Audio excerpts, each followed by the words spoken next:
Hi, everybody. I'm Delaney, and I'm going to be walking you through our project exploring automated diabetic retinopathy detection in convolutional neural networks today. So, for the problem and motivation, diabetic retinopathy, or DR, is one of the leading causes of blindness worldwide, making early detection and early intervention critical, particularly in marginalized or medically underserved regions. The goal of this project is to use convolutional neural networks, or CNNs, to analyze retinal images and accurately classify the presence and severity of DR. So to accomplish this, we used an existing data set from Kaggle. The data set consists of, contains an image for each patient's right and left eye, and it's been pre-labeled with a diagnosis for diabetic retinopathy on each eye.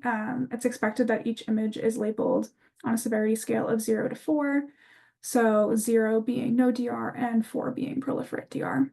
And then 1 through 4 is a DR diagnosis and 0 is a no DR diagnosis. The images on the right are from an example patient that the CNN will be expected to analyze and predict the presence and then subsequent severity of DR. These images will serve as the inputs, while the pre-labeled outputs will serve as the expected output.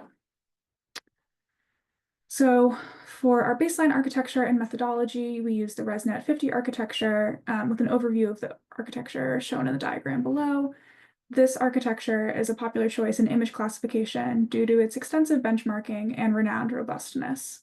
It consists of several convolutional blocks with a classification layer at the end. We use transfer learning with the base ResNet model and added a fully connected classifier head to fine-tune the model for DR severity prediction. The details of the classifier head, as well as other hyperparameters, were determined via hyperparameter optimization using Optuna, which we will explore next. So we used a robust hyperparameter search space to find an optimal model that included the parameters shown in the table. Of note, layer 4 is the last convolutional block of ResNet, and unfreezing this layer was thought to help the model learn more task-specific high-level features. Also, optimal values for both undersampling and the weighted underscore loss, which is here, represent methods to counteract class imbalance. These were found to be false, and so we didn't end up using them in our final model.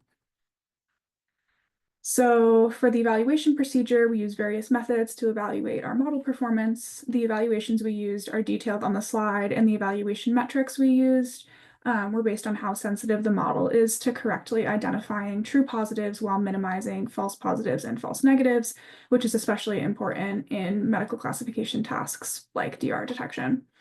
These metrics, such as precision, recall, F1 score, and the ROC curve, allow us to quantify and balance the trade-offs between different types of errors, providing a more complete picture of model reliability. So our final model achieved an overall accuracy of approximately 77%, representing a clear improvement over the baseline accuracy of 74.8%.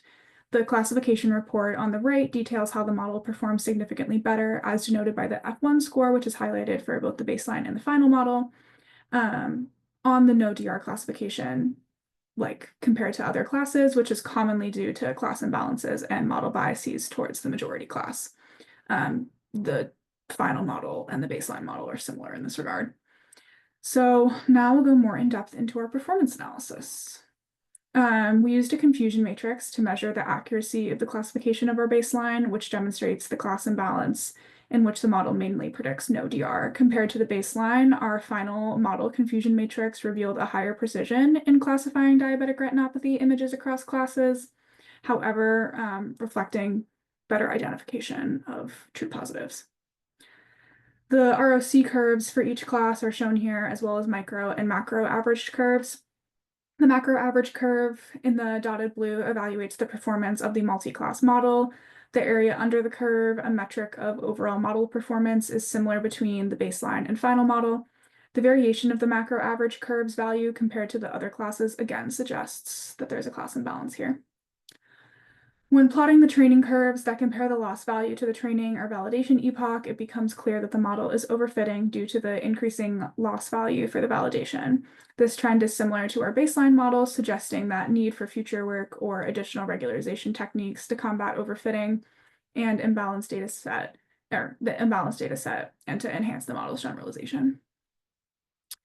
So in conclusion, our project demonstrated the potential of convolutional neural networks, specifically ResNet-50, for automated diabetic retinopathy detection. We achieved a modest but meaningful improvement through model refinements and hyperparameter tuning in accuracy over the baseline, and our evaluation metrics confirmed better precision in identifying true DR cases.